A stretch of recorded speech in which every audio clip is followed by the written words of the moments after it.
There comes a moment in your life when you realize that the greatest power you can have over a narcissistic person is not making them suffer, not humiliating them, not exposing them, and not trying to defeat them at their own game. The greatest power is becoming someone they can no longer control. That is the shift. That is the transformation.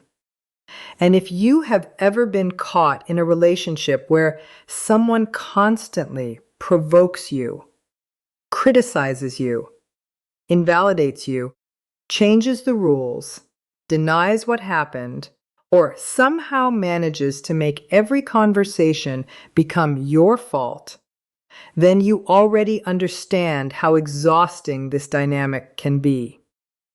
You may have spent months or even years asking yourself, how do I make this person understand what they did to me?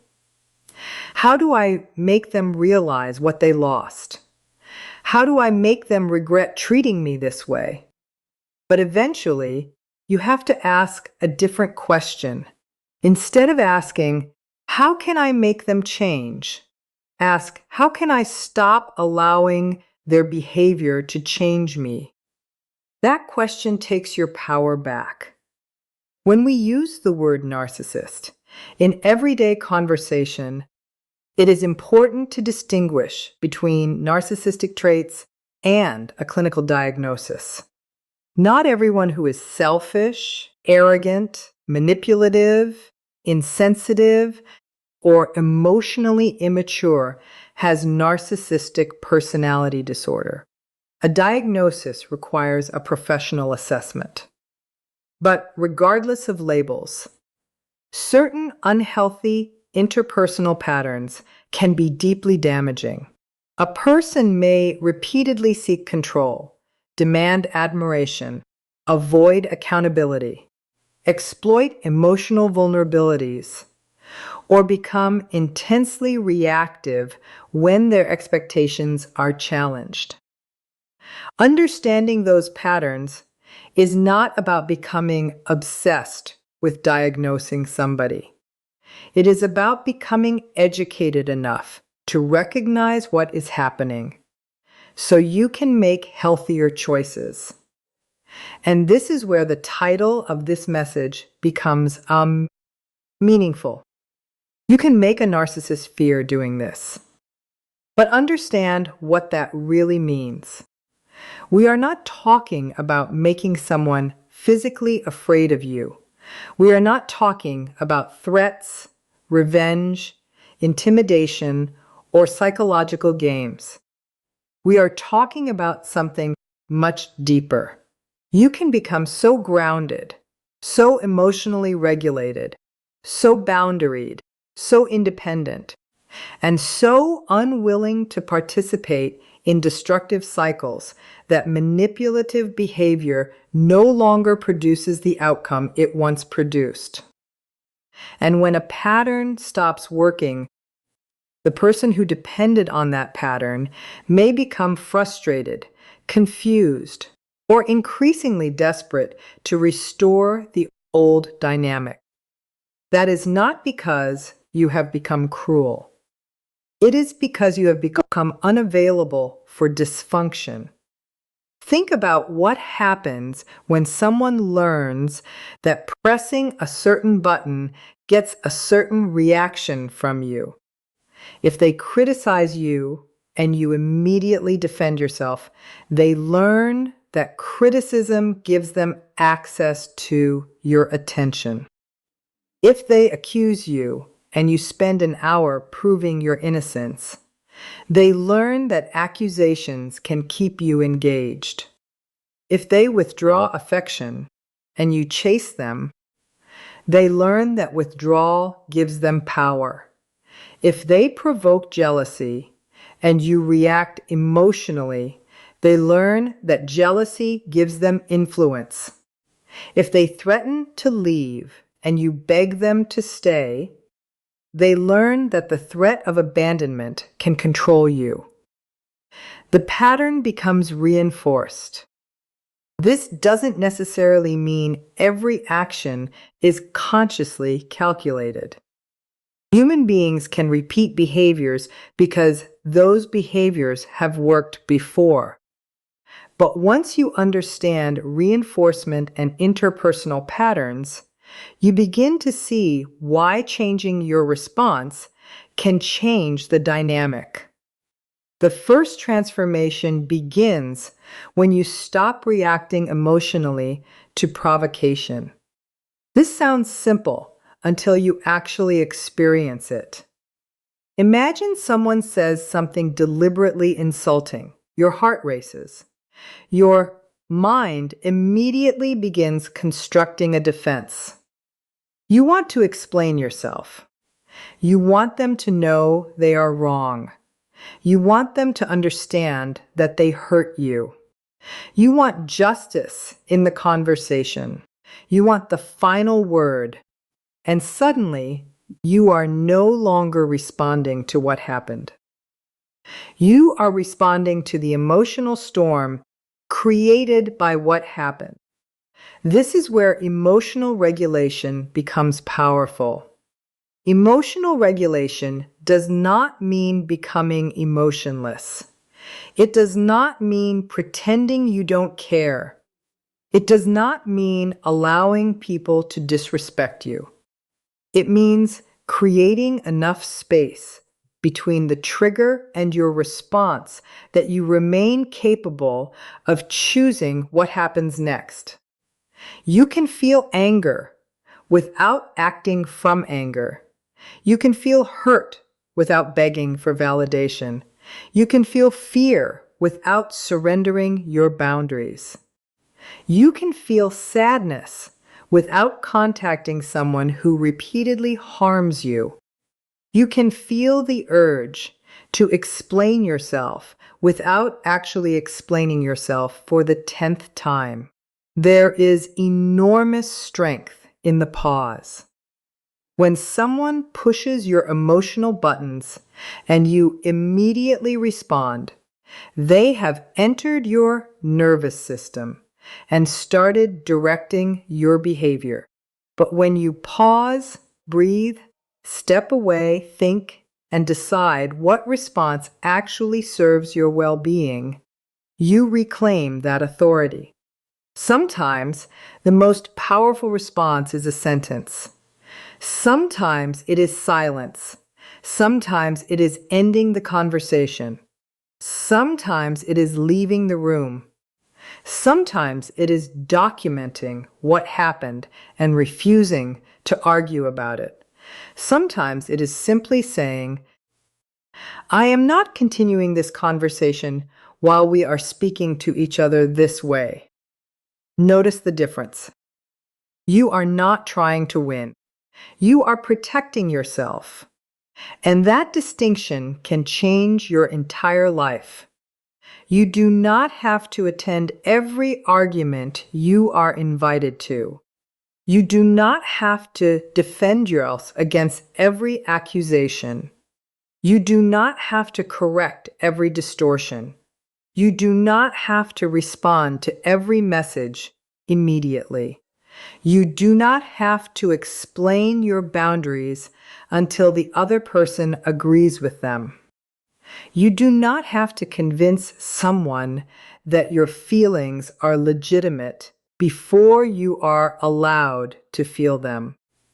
This is one of the hardest lessons for people who have spent years in emotionally confusing relationships. They become addicted to the idea of resolution.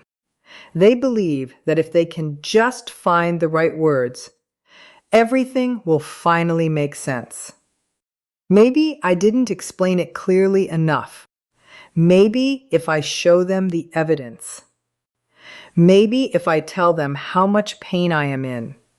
Maybe if I calmly explain exactly what happened, they will finally understand.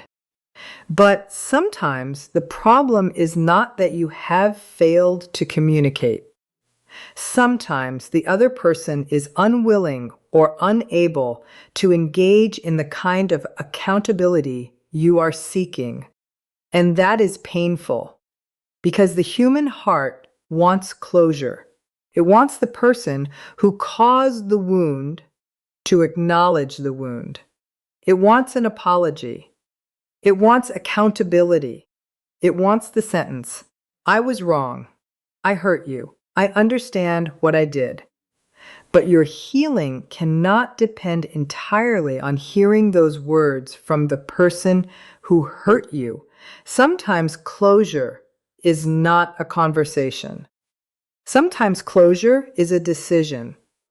You decide that you will no longer participate in a pattern that repeatedly damages you. You decide that your reality does not require somebody else's permission. You decide that your dignity is more important than winning an argument. You decide that peace is more valuable than proving your point. That brings us to the second transformation. Stop over-explaining your boundaries. A boundary is not a speech designed to convince someone to behave differently.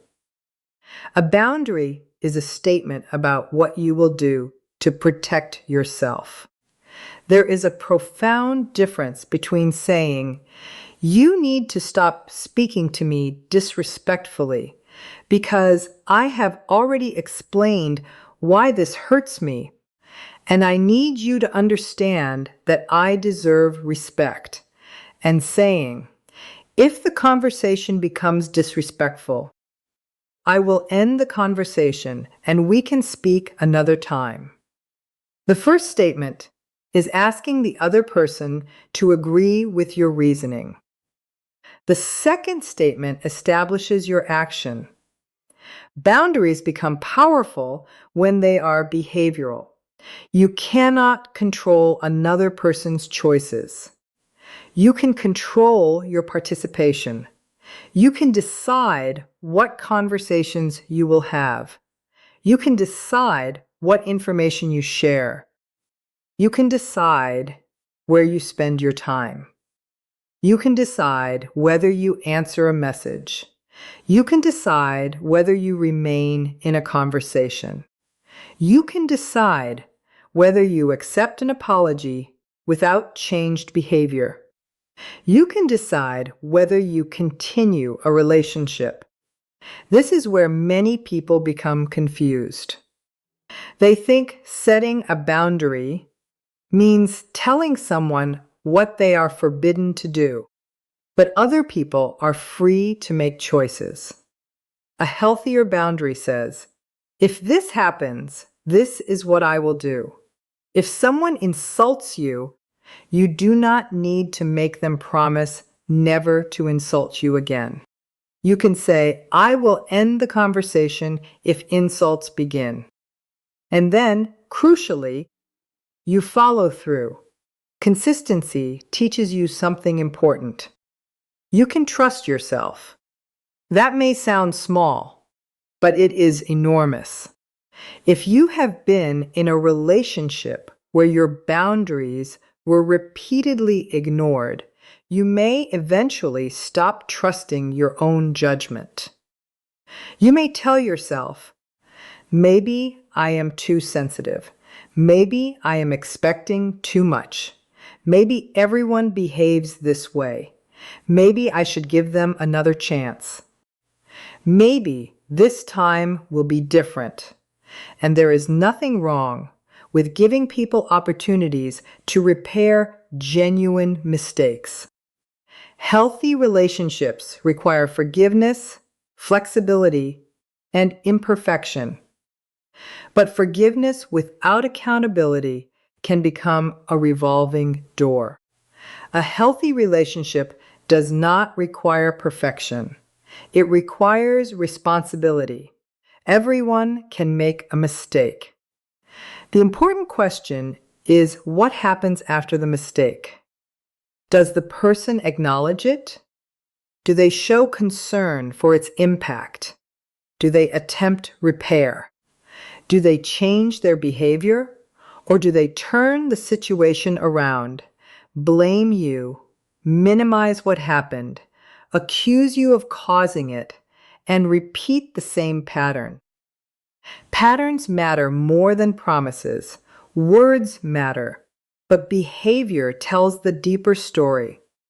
And once you understand that, you stop negotiating with potential.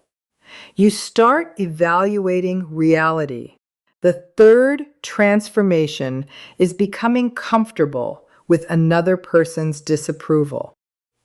This may be one of the most difficult forms of emotional freedom. Many people spend their entire lives trying to avoid disappointing others. They want everyone to like them. They want to be seen as kind. They want to be reasonable. They want to be understood. They want to avoid conflict. They want to maintain harmony. These qualities can be beautiful when they come from genuine compassion. But when your need to be liked becomes stronger than your commitment to your own well-being, people can use that need against you. You have to learn something that healthy adults eventually discover. Someone being angry with you does not automatically mean you have done something wrong. Read that again in your mind. Someone being disappointed in you does not automatically mean you have failed. Someone calling you selfish does not automatically make you selfish. Someone accusing you of changing does not mean you should return to your old behavior. Sometimes people become upset when you become healthier because your healthier behavior changes what they could previously expect from you. The person who was accustomed to your immediate availability may dislike your new boundaries. The person who benefited from your constant emotional labor may dislike your independence. The person who expected you to apologize first may dislike your willingness to pause. The person who relied on your guilt may dislike the fact that you no longer collapse under accusations. And you have to become comfortable with that, not because you want conflict, but because you understand that peace cannot always be achieved by keeping another person comfortable. Sometimes peace requires disappointing someone. Sometimes self-respect requires being misunderstood. Sometimes healing requires allowing someone to think you are the villain in their story. That last one can be extremely difficult. You may know your heart. You may know how much you gave. You may know how many times you tried to repair things. You may know the nights you cried, the compromises you made, the chances you offered, and the ways you tried to keep the relationship alive. And yet someone may still tell a completely different story about you. Your first instinct may be to correct the record, but ask yourself, who actually needs to know the truth? If you spend your life correcting every person's perception of you, you will never be free. Some people will misunderstand you. Some will judge you without context. Some will believe whatever story makes them feel comfortable. Some will never acknowledge your perspective. Your responsibility is not to control everyone's narrative. Your responsibility is to live in alignment with your values. If you know that you acted with integrity, learn to tolerate being misunderstood. That is emotional maturity. The fourth transformation is learning to protect your vulnerability. There is a beautiful idea that intimacy means telling someone everything. But healthy intimacy is not the same as unrestricted disclosure. Trust is earned over time. Vulnerability is valuable, and because it is valuable, it should be shared with people who have demonstrated that they can handle it responsibly. If someone repeatedly uses your fears against you, mocks your insecurities, brings up private information during arguments, weaponizes your past, or deliberately targets your emotional wounds, you have learned something important about their capacity for emotional safety. You do not have to keep handing someone the map to your deepest wounds. This is not about becoming cold. It is about becoming discerning. You can remain compassionate without becoming completely exposed. You can be kind without telling everyone your deepest fears. You can love someone without giving them unlimited access to your inner world. You can forgive someone without restoring the same level of trust. And you can care about someone's well-being without making them responsible for yours or becoming responsible for theirs. Information is powerful in any relationship. The healthier the relationship, the safer that information becomes. In an unhealthy dynamic, information can become ammunition.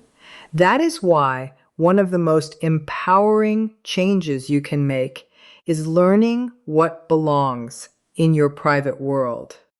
Not every thought needs to be shared. Not every plan needs to be announced. Not every dream needs an audience. Not every insecurity needs to be explained. Not every decision needs approval. You can quietly build. You can quietly heal. You can quietly become stronger. And one day, you may look around and realize that you no longer feel the need to announce your transformation because you are too busy living it. The fifth transformation is becoming consistent rather than predictable. This distinction is incredibly important.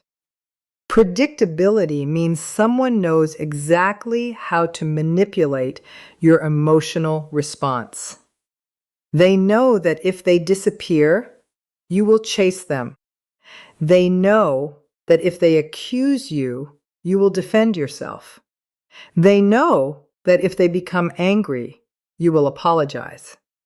They know that if they threaten to leave, you will panic. They know which words make you react. Healthy consistency is different. Consistency means your values remain stable. If you say disrespect ends a conversation, disrespect ends the conversation. If you say you need space, you take space. If you decide not to engage in insults, you do not engage in insults. If you decide that certain topics are private, you keep them private. If you decide that you will no longer accept repeated violations, you stop negotiating every time the violation occurs. This consistency can feel strange at first because you may have spent years responding emotionally. You may think, but what if this time they really mean it? What if I am being too harsh? What if I lose them? What if they finally change? Hope is not the enemy, but hope without evidence can keep you trapped. You do not have to assume the worst about people. You simply have to observe. Watch what happens over time. Does behavior change? Does accountability increase? Does respect become consistent? Does the relationship become safer? You don't need to predict the future when you can observe the present. The sixth transformation is building a life that cannot be controlled by another person. This is where emotional independence becomes real. Imagine waking up one morning and realizing that your entire emotional state is no longer determined by someone else's mood. They are angry, but you can still have a good day. They are distant, but you can still function. They criticize you, but you still know your worth. They praise you, but you do not become dependent on their approval. They ignore you, but you do not abandon yourself.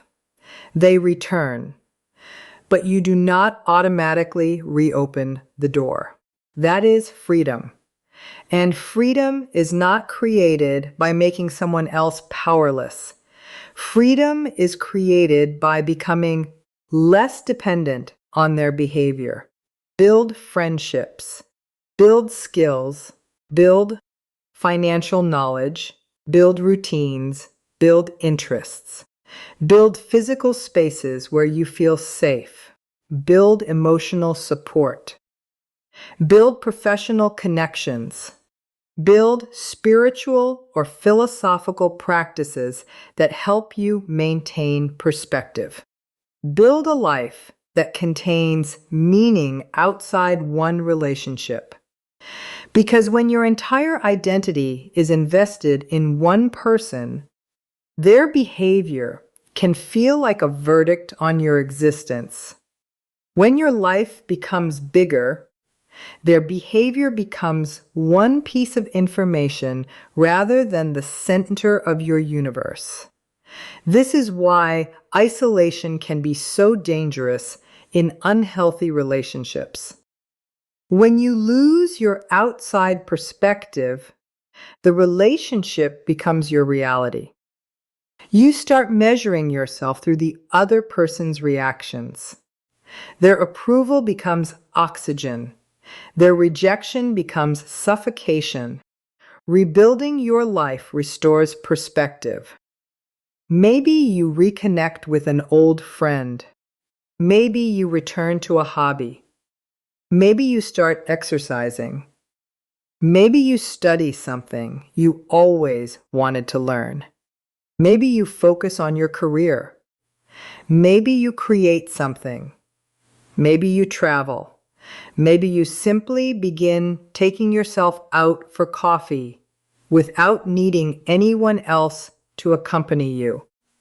These things may appear ordinary, but they are psychologically significant because they teach your brain, "My life belongs to me." And that sentence can become the foundation of recovery. My life belongs to me, not to their moods, not to their approval, not to their anger, not to their silence, not to their accusations, not to their version of who I am. My life belongs to me. The seventh transformation may be the most liberating of all. Stop trying to prove your reality. If someone repeatedly tells you that something did not happen when you remember that it did, the temptation is to gather evidence. You want screenshots. You want messages. You want witnesses. You want dates. You want proof. Sometimes documentation is extremely useful, particularly in situations involving work, finances, legal matters, custody, housing, or safety. Keeping records can provide clarity and protect you when factual disputes matter. But emotionally, you need to understand something else. You do not need a courtroom to validate every feeling. You know what you experienced. That does not mean every interpretation you make is automatically perfect. We are all capable of misunderstanding situations. Emotional healing requires self-reflection as well as self-trust. But there is a difference between healthy self-questioning and constantly outsourcing your reality to someone who repeatedly invalidates you. You can ask yourself, what happened? What evidence do I have? What could I have misunderstood? What pattern am I seeing? Those are healthy questions.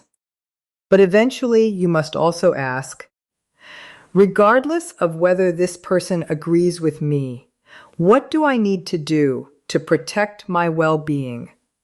That is the question that moves you forward.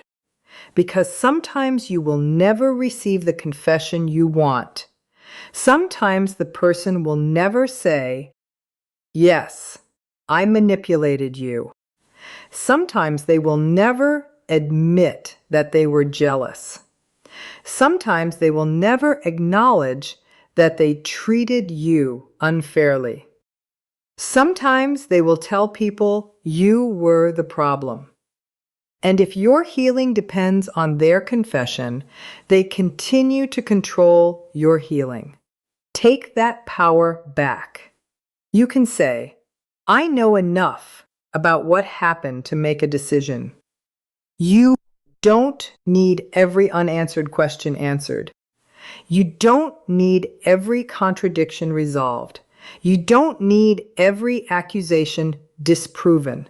You need enough clarity to choose your next healthy step.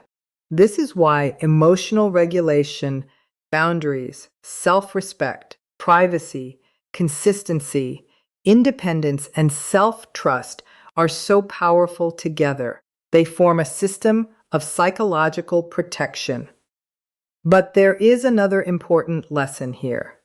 Do not turn your healing into another obsession with the narcissist. This happens more often than people realize. Someone leaves an unhealthy relationship and then spends every day researching narcissism. They watch hundreds of videos. They analyze every message. They search for signs of narcissistic collapse.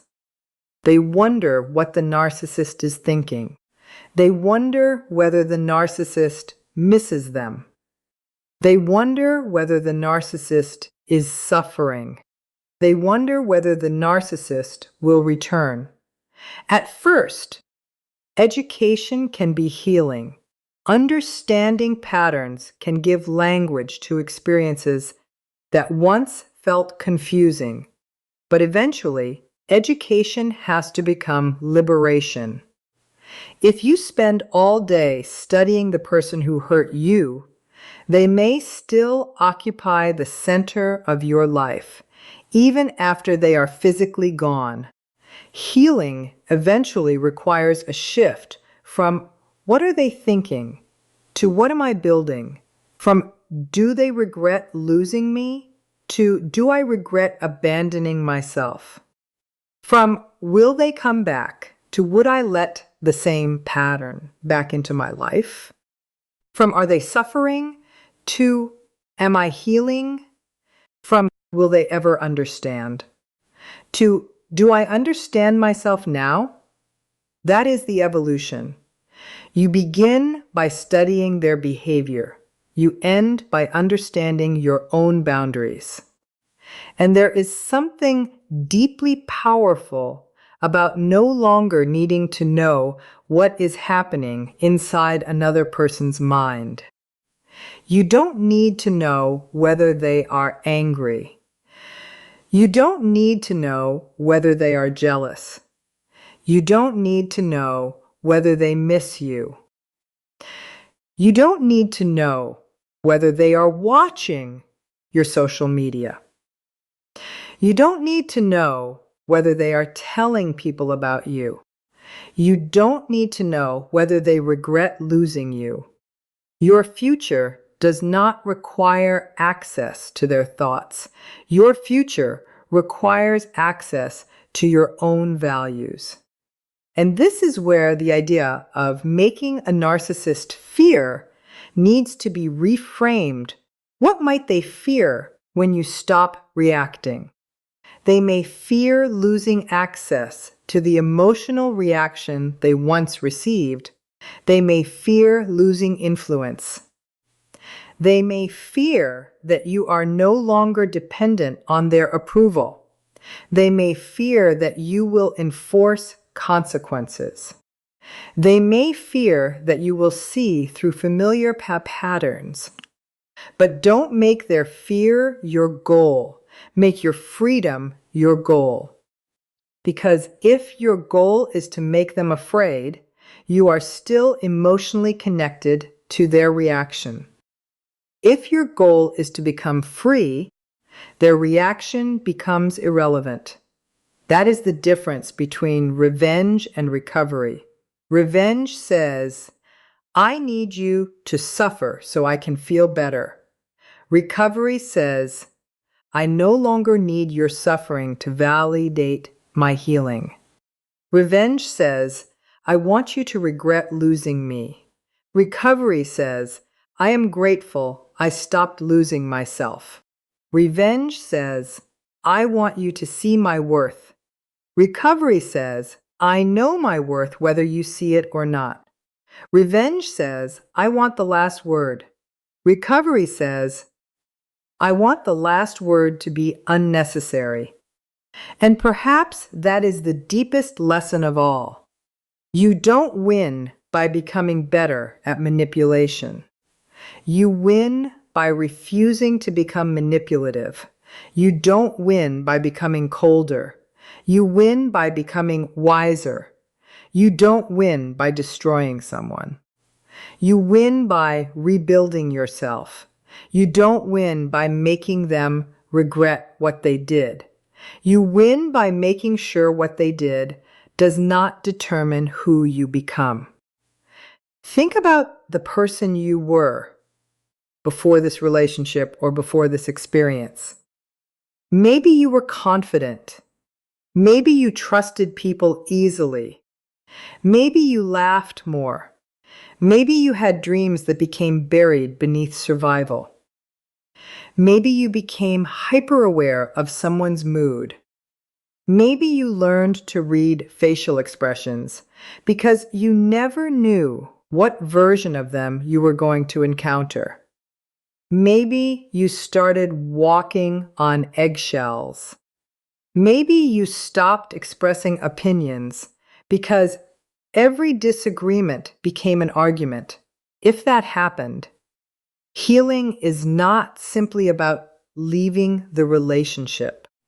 Healing is about leaving the psychological environment. You can physically leave someone and still carry their voice inside your head. You can hear their criticism when you make a decision. You can anticipate their anger when you say no. You can feel guilty for resting. You can apologize automatically.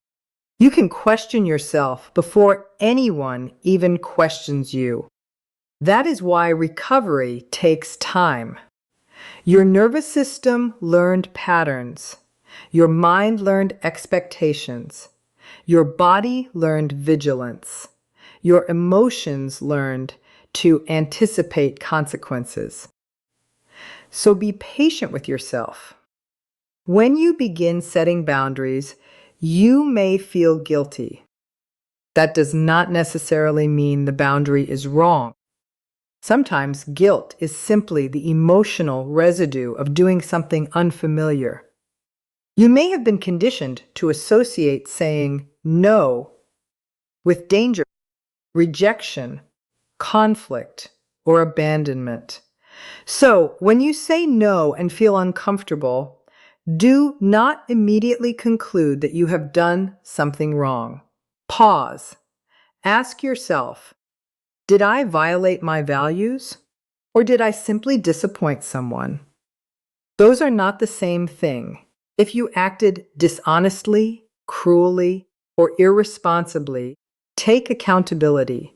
But if you simply protected your time, said no, asked for respect, or refused something that was unhealthy for you, Guilt may be a sign that you are learning a new way of relating. Growth can feel uncomfortable before it feels natural. Think about a person who has spent years apologizing for taking up space. The first time they say, "I can't do that," it may feel enormous. But eventually, it becomes normal. The first boundary may feel terrifying. The 10th boundary feels clearer. The 100th boundary becomes part of your identity. You begin to understand that boundaries are not punishments. They are instructions for access. They tell people how they can remain in relationship with you. And healthy people may not always love your boundaries, but they can respect them. That is a critical distinction. A person does not have to agree with every boundary to respect it. They may say, "I don't like this." You can respond, "I understand." They may say, "You're being difficult." You can respond, "You are entitled to your opinion." They may say, "You have changed." You can say, "Yes, I have." And sometimes that is enough. You don't have to produce a 10-page explanation. You don't have to enter a debate. You don't have to prove that your boundary has been approved by an imaginary committee. You are allowed to decide what you will participate in. And if the person repeatedly violates your boundaries, you are allowed to change the level of access they have to you. This is not cruelty. This is discernment. But remember, boundaries should be realistic. You cannot set a boundary that depends entirely on controlling another person's behavior. "You are never allowed to be angry" is not a realistic boundary. "If you yell at me, I will end the conversation" is realistic. "You must understand my perspective" is not fully controllable. "I will not continue conversations where I am insulted" is controllable. The more your boundary depends on your action action, the stronger it becomes. And there is another principle that will save you tremendous emotional energy. Do not threaten consequences you will not enforce. If you say you are ending the conversation, end it. If you say you are leaving the room, leave the room. If you say you need space, take the space. MBPay threats. Teach people that your boundaries are negotiable. Consistent action teaches you that your own words have meaning. And that is where self-respect grows. Self-respect is not a feeling you wait for. It is a behavior you practice. You practice it when you say no. You practice it when you leave an unhealthy conversation. You practice it when you stop chasing someone who has withdrawn. You practice it when you refuse to insult someone back. You practice it when you choose not to retaliate. You practice it when you sleep peacefully instead of spending 3 hours constructing the perfect response. You practice it when you stop checking whether they viewed your story. You practice it when you stop asking mutual friends what they said about you. You practice it when you stop monitoring their life. You practice it when you return your attention to your own. That is how the emotional attachment slowly weakens. Your attention is one of your most valuable resources. Where your attention goes, your emotional energy follows. If your attention is constantly on them, your life remains psychologically organized around them. But if your attention begins moving toward your health, your work, your children, your friendships, your goals, your creativity, your learning, and your future, your identity begins expanding again. And suddenly you realize something astonishing. You had more life available to you than you thought. The relationship had not destroyed your capacity to live. It had simply consumed too much of your attention. Now you are reclaiming it. And there may be moments when the other person tries to pull you back into the old dynamic. They may suddenly become extremely kind. They may send a nostalgic message. They may remind you of good memories. They may criticize you. They may accuse you. They may claim you have changed. They may act as though nothing happened. They may promise everything will be different. Do not make your decision based only on the emotional intensity of the moment. Look at patterns. Ask yourself, what has changed consistently over time? Not, what did they promise yesterday? Not, how emotional were they? Not, how convincing did they sound? What has changed? Real change tends to become visible in behavior over time. Accountability becomes consistent. Respect becomes consistent. Boundaries become respected. Communication becomes more stable. Repair becomes genuine. And if those things are absent, you do not have to convince yourself that potential is the same thing as progress. This is not about refusing forgiveness. Forgiveness can be deeply healing, but forgiveness does not require restored access.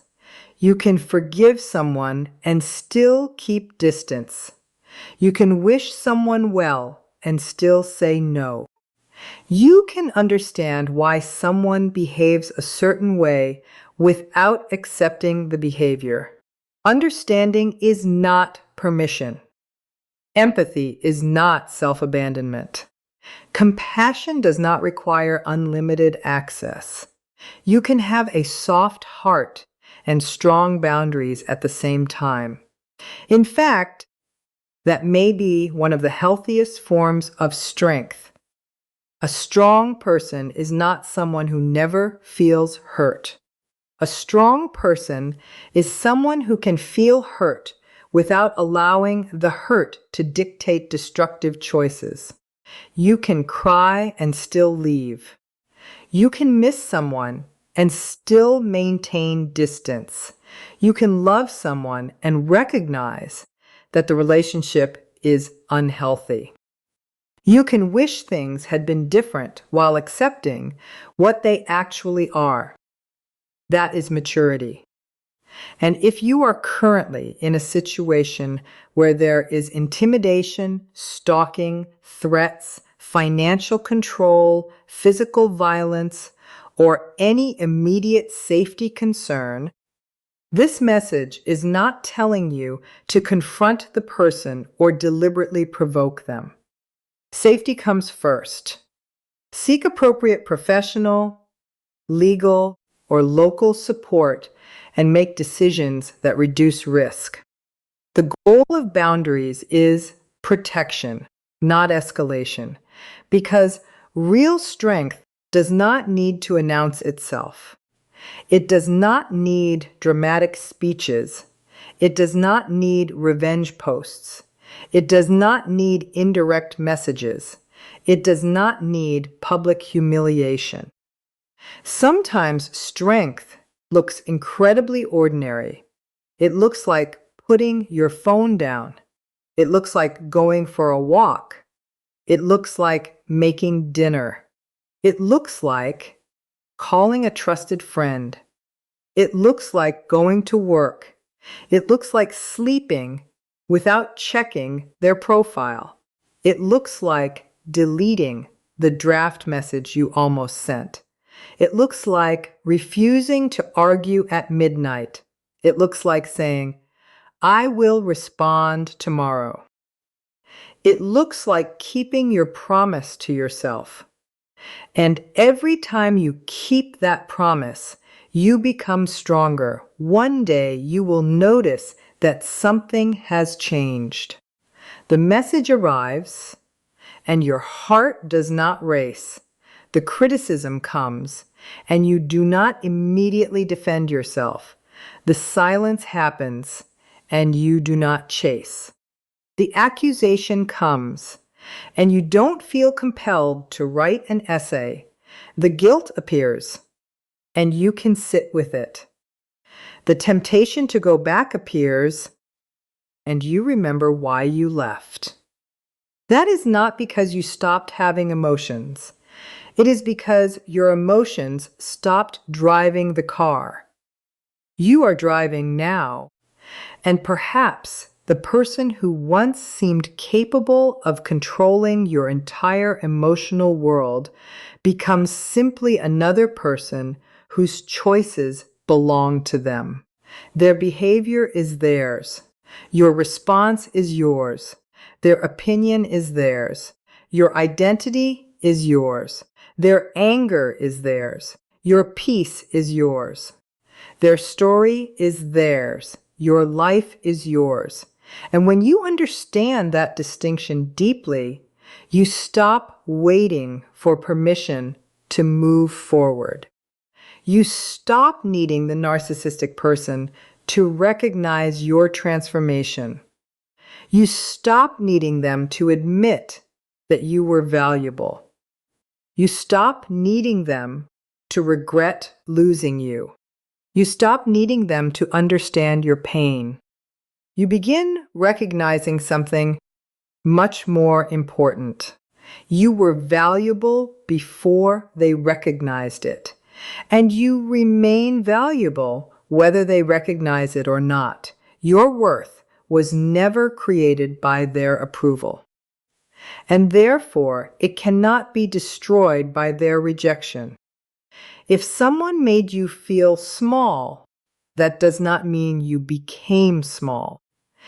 If someone repeatedly criticized you, that does not mean their criticism became truth. If someone ignored your needs, that does not mean your needs became illegitimate. If someone abandoned you, that does not mean you became unworthy of love. If someone manipulated you, that does not mean you are permanently broken. You are allowed to rebuild. You are allowed to become wiser. You are allowed to trust again carefully. You are allowed to love again without repeating the same patterns. You are allowed to create a life where peace is normal. And maybe the most beautiful part is this. You don't have to become the opposite of the person who hurt you. If they were cruel, you don't have to become cruel. If they manipulated, you don't have to manipulate. If they lied, you don't have to lie. If they withheld affection, you don't have to withhold affection. If they played games, you don't have to learn the games better. Your healing is not becoming them with better strategies. Your healing is becoming yourself with stronger boundaries. That is the victory. So, if you remember nothing else from this message, remember this. Do not try to control the person who tried to control you. Control your access. Control your attention. Control your response. Control your boundaries. Control your choices. Control what you tolerate. Control what you give your energy to control what you build next. And let the other person live with their choices. That is not weakness. That is freedom. The moment you stop reacting automatically, you begin reclaiming yourself. The moment you stop over-explaining, you reclaim your voice. The moment you become comfortable with disapproval, you reclaim your identity. The moment you protect your vulnerabilities, you reclaim your privacy. The moment you become consistent, you reclaim your stability. The moment you build your own life, you reclaim your independence. The moment you stop needing someone else to validate your reality, you reclaim your mind. And when all of those things come together, something remarkable happens. You no longer have to make anyone fear you because you have stopped fearing their reaction. You no longer need to make them regret losing you because you no longer regret choosing yourself. You no longer need them to understand your value because you understand it. You no longer need to win the argument because you have already won something far more important. You have won yourself back. So keep going. Keep choosing peace. Keep choosing clarity. Keep choosing boundaries. Keep choosing reality over fantasy. Keep choosing behavior over promises. Keep choosing consistency over emotional chaos. Keep choosing your future over your attachment to the past. And when the old urge comes back, the urge to explain, chase, prove, convince, retaliate, or seek validation, pause, take a breath. Ask yourself one question. Will this bring me closer to the person I want to become? If the answer is no, you do not have to do it. You can walk away. You can wait. You can say no. You can remain silent. You can choose yourself. And every time you do, you send yourself a message that is more powerful than anything another person could ever say. I am safe with me. I can trust myself. I can protect myself. I can survive someone else's disapproval. I do not have to abandon myself to keep someone else. I do not have to destroy someone to become free. I do not have to prove my worth. I do not have to chase what continually hurts me. I am allowed to build a peaceful life. And eventually, the person who once occupied so much space in your mind becomes smaller and smaller, not because you defeated them, but because your life became bigger. Your world becomes bigger. Your identity becomes bigger. Your future becomes bigger. Your dreams become bigger. Your relationships become healthier. Your standards become clearer. Your nervous system becomes calmer. Your confidence returns. Your laughter returns. Your curiosity returns. Your ability to enjoy ordinary moments returns.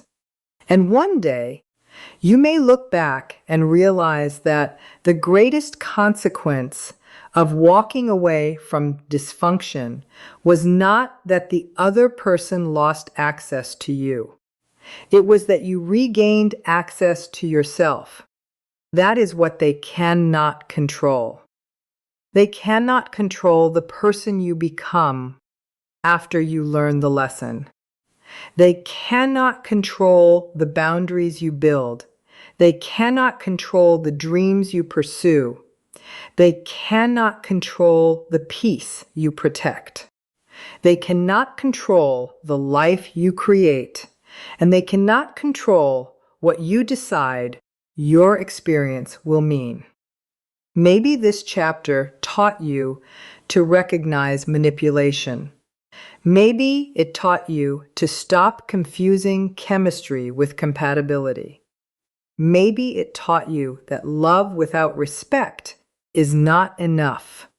Maybe it taught you that apologies without change are not repair. Maybe it taught you that being needed is not the same as being loved. Maybe it taught you that peace should not feel like something you have to earn. Take the lesson, leave the burden. You do not have to carry the person with you into the future simply because they were part of your past. You can leave the lesson behind in your wisdom. And that is where your life begins again. Not when they apologize, not when they regret it, not when they return, not when they finally understand. Now, right now, you can begin. You can put down the phone. You can take a breath. You can stop explaining. You can stop chasing. You can stop trying to control what another person thinks. You can stop measuring your worth through someone else's behavior.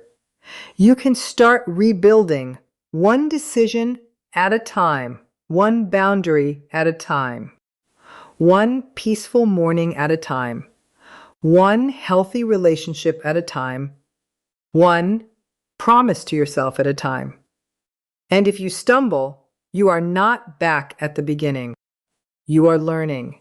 If you miss them, you are not weak. You are human. If you feel angry, you are not failing. You are processing. If you feel confused, you are not broken. You are healing from confusion. If you need support, you are not powerless. You are wise enough to recognize that healing does not always have to happen alone. Keep moving, not toward revenge, toward freedom, not toward proving, toward peace, not toward making someone else afraid, toward becoming so grounded that fear no longer determines your choices. Because the ultimate victory is not when someone else realizes they cannot control you. The ultimate victory is when you realize they never owned you in the first place. You were always a person with a mind. You were always a person with a voice. You were always a person with choices. You were always worthy of respect. You were always allowed to have boundaries. You were always allowed to leave conversations that harmed you. You were always allowed to protect your heart. And now you are learning to give yourself the same compassion you spent so much time giving everyone else. So let this be the moment you stop asking, how do I make them fear losing me? Ask instead, how do I make sure I never lose myself again? That is the question that changes everything. And the answer is not complicated. Know your values. Know your boundaries. Know your patterns. Know your vulnerabilities. Know your limits. Know when to step back. Know when to seek support. Know when words are no longer productive. Know when behavior has given you enough information. And above all, know yourself. Because once you know yourself, another person's manipulation becomes less powerful. Once you trust yourself, another person's accusations become less destabilizing. Once you value yourself, rejection becomes painful but survivable. Once you build your own life, someone else's absence no longer feels like the end of yours. And once you understand that your peace is not something another person gets to hand you or take away from you, you begin living differently. You walk differently. You speak differently. You choose differently. You love differently. You leave differently. You return to yourself differently. You stop begging for what should have been freely given. You stop negotiating for basic respect. You stop confusing intensity with intimacy. You stop believing that suffering is proof of love.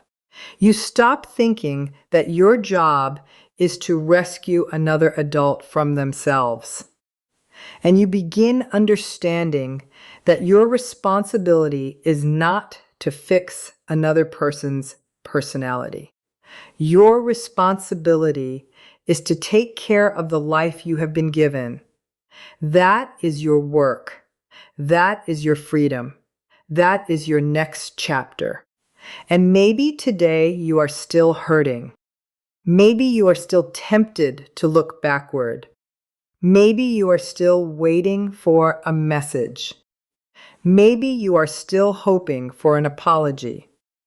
Maybe you still wonder whether you made the right choice.